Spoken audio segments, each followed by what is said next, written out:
2024 సార్వత్రిక ఎన్నికలలో కూటమి ప్రభుత్వం అనూహ్య విజయాన్ని సొంతం చేసుకుంది.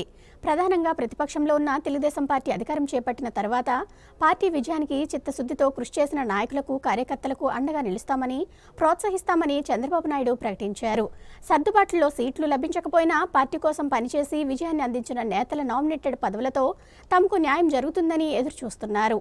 3 నెలలు గడుస్తున్నా నామినేటెడ్ పదవులపై స్పష్టత లేకపోవడంతో ఉత్కంఠకు లోనవుతున్నారు. ఈ పరిస్థితుల్లో నామినేటెడ్ పదవి ఆశిస్తున్న వారి పరిస్థితి ఏంటన్నది జిల్లా తెలుగుదేశం పార్టీ అధ్యక్షుడు కిమిడి నాగార్జునతో మా ప్రతినిధి రమణయ్య ముఖాముఖి.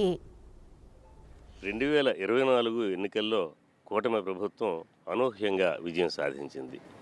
ఈ పరిస్థితుల్లో ప్రజలకు చక్కని పరిపాలన అందించడంతో పాటు పార్టీ కోసం కష్టపడ్డ నాయకులు, కార్యకర్తలకు కూడా న్యాయం చేస్తానని చంద్రబాబు ప్రకటించడం జరిగింది. మరి మన జిల్లాలో ఉన్న నాయకులు, కార్యకర్తలకు ఏ విధమైన న్యాయం జరుగుతుందో జిల్లా తెలుగుదేశం పార్టీ అధ్యక్షులు కిమిడి నాగార్జున మనతో పాటు ఉన్నారు. ఆయన్ని అడిగి తెలుసుకుందాం. మొన్న ఎలక్షన్లలో అనూహ్యమైన విజయం సాధించిన తర్వాత చంద్రబాబు నాయుడు గారు పార్టీ కోసం కష్టపడ్డ వారికి న్యాయం చేస్తామని అన్నారు. మరి మన జిల్లాలో పరిస్థితి ఏ విధంగా ఉంటుంది? మీరు అధ్యక్షులుగా తెలుగుదేశం పార్టీ, అలాగే భారతీయ జనతా పార్టీ, జనసేన పార్టీ కూటమి ఏదైతే ఉందో మొన్న 2024 ఎలక్షన్లలో కనీవిని ఎరుగని రీతిలో ఘన విజయం సాధించిందన్న సంగతి మన అందరికీ తెలిసిందే. ప్రజలంతా కూడా కూటమికి ఓటేయాలి, జగన్మోహన్ రెడ్డిని గద్దె దించాలి అని చెప్పి నిర్ణయించుకున్నారు. మరి అదే రకంగా 3 పార్టీలు కలిసినా కానివ్వండి, ఏమైనా చిన్న చిన్న ఇబ్బందులు వస్తాయేమో అని చెప్పి చాలామంది అనుకున్నారు. కానీ ఈ 3 పార్టీలలో ఉన్న నాయకులు కూడా, కార్యకర్తలు కూడా సమన్వయంతో పనిచేయడం అనేది జరిగింది.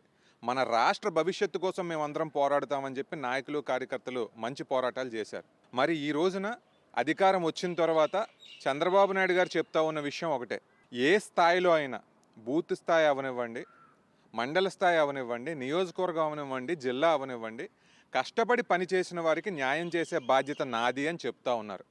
మరి ఆ రకంగా సార్ చెప్పిన తర్వాత నా మీద ఉన్న బాధ్యత జిల్లా అధ్యక్షుడిగా ఏంటి అంటే, గత 5 సంవత్సరాల్లో కష్టపడింది ఎవరు, ఏ నియోజకవర్గాల్లో, ఏ మండలాల్లో కార్యకర్తలు, నాయకులు కష్టపడ్డారు, ఏ అనుబంధ రంగాల్లో మహిళలు అవనివ్వండి, యువకులు అవనివ్వండి, వీళ్ళంతా కూడా కష్టపడ్డారు. అటువంటి వాళ్ళందరినీ ఐడెంటిఫై చేసి ఖచ్చితంగా వీళ్ళకి మనం ఒక మంచి పదవి కల్పించామంటే వీళ్ళు ఇంకా కష్టపడి పార్టీకి మంచి చేస్తారు అని మనకి ఎవరైతే మీదైతే అనిపిస్తుందో వాళ్ళందరినీ కూడా చంద్రబాబు నాయుడు గారి దగ్గర, లోకేష్ గారి దగ్గర ప్రమోట్ చేసే బాధ్యత జిల్లా అధ్యక్షుడిగా నా మీద ఉందని చెప్పి తెలియజేస్తున్నానండి. ఈ బీజేపీ, జనసేన కలిసి చేశారు. మరి ఆ పార్టీ వర్గాల వారికి ఏ విధంగా మీరు సంతృప్తి చేయబోతారు? ఈ రోజున విజయనగరం జిల్లా లాంటిది మనం తీసుకున్నాము అంటే బీజేపీ కార్యకర్తలు అవ్వనివ్వండి, జనసేన కార్యకర్తలు అవ్వనివ్వండి, వీళ్ళందరూ కూడా ఒక కర్తవ్యంలాగా తీసుకుని క్యాండిడేట్ ఎవరైతే ఉన్నారో వాళ్ళ కోసం మేము కష్టపడతామని చెప్పి కష్టపడిన మాట వాస్తవం అండి. మరి చంద్రబాబు నాయుడు గారు, పవన్ కళ్యాణ్ గారు, అట్లాగే బీజేపీ అగ్రనాయకులు ఏ రకమైన ఫార్ములాతో వస్తారైతే మాకైతే తెలియదు. కానీ ఖచ్చితంగా బీజేపీ నాయకుల్ని, జనసేన నాయకులకు కూడా పదవులు కల్పిస్తారు. వాళ్ళను కూడా యాక్టివ్గా చేసే బాధ్యత కూడా అందరి మీద ఉందని చెప్తున్నాం. గత ఎన్నికల్లో కొందరు సీట్లు ఆశించి భంగపడిన విషయం తెలిసిందే. వాళ్ళందరికీ కూడా అధిష్టానం నచ్చజెప్పి పోటీ నుంచి విరమింపజేసింది. వారికి కూడా ఏ విధమైన వాళ్ళని సంతృప్తిపరుస్తారు? ఇప్పుడు అధికారంలోకి వచ్చారు కాబట్టి వాళ్ళని ఏ విధంగా సంతృప్తిపరుస్తారు? చంద్రబాబు నాయుడు గారు మరి చెప్పిన విషయం అదేనండి. ఎవరెవరికైతే సీట్లు రకరకాల కారణాల వల్ల బీజేపీ, జనసేన వల్ల పోవడం అనేది జరిగిందో వాళ్ళందరికీ కూడా పార్టీలో సముచితమైన స్థానం కల్పిస్తాం, లేదా ప్రభుత్వంలో సముచితమైన స్థానం కల్పిస్తాం. ఏదర్ ఈ నామినేటెడ్ పోస్ట్ అవనివ్వండి, కార్పొరేషన్స్ అవనివ్వండి, లేదా వివిధ కార్పొరేషన్లో ఉన్న డైరెక్టర్లు అవనివ్వండి, అదంతా కూడా సార్ ఇస్తామని చెప్పడం జరిగింది. మరి ఆ రకంగా ఎవరైతే అసమ్మతితో ఉన్నారో లేదా బాధపడినా కష్టపడ్డారో వాళ్ళందరికీ కూడా తగు న్యాయం చంద్రబాబు నాయుడు గారు చేయబోతా ఉన్నారు. మీరు కూడా చీపురుబిల్లి స్థానం ఆశించారు. పరిస్థితులను బట్టి మీరు కూడా అధిష్టానం ఆదేశాల మేరకు వెనక్కి తగ్గారు. మీకు ఏ విధమైన హామీ ఇచ్చారు? మీ పరిస్థితి ఏంటి? నాకు ఏ రకమైన హామీ ఇచ్చారు అన్న మాట చెప్పే ముందు నా వ్యక్తిత్వం గురించి ఒకటి చెప్తానండి. 2019లో నేను ఎలక్షన్ ఓడిపోయిన తర్వాత గెలుస్తామా గెలవమా అటుపక్క ఎవరున్నారు అన్న పరిస్థితులు అంచనా వేసుకునో లెక్కలు వేసుకునో నేను ముందుకెళ్లే మనిషిని కాదు. నేను ఎప్పుడూ కూడా ప్రజల తరపు నుండి పోరాటాలు చేసే మనిషిని. 2024లో నాకు సీట్ రానప్పుడు కూడా అంతో ఎంతో నేను బాధపడినా నేను మళ్ళీ యాక్టివ్ అయింది ఒకే ఒక కారణం. అదేంటి అంటే నారా లోకేష్ గారు, అదే రకంగా చంద్రబాబు నాయుడు గారు. అలాగే చూసుకుంటే కార్యకర్తలు ఎవరైతే 5 సంవత్సరాలు నా వెనకాతలు ఉండి ప్రయాణం చేశారో వాళ్ళందరికీ కూడా న్యాయం చేయాలి అని చెప్పి నేను ఈ రోజున కంటిన్యూ అవ్వడం అనేది జరిగింది.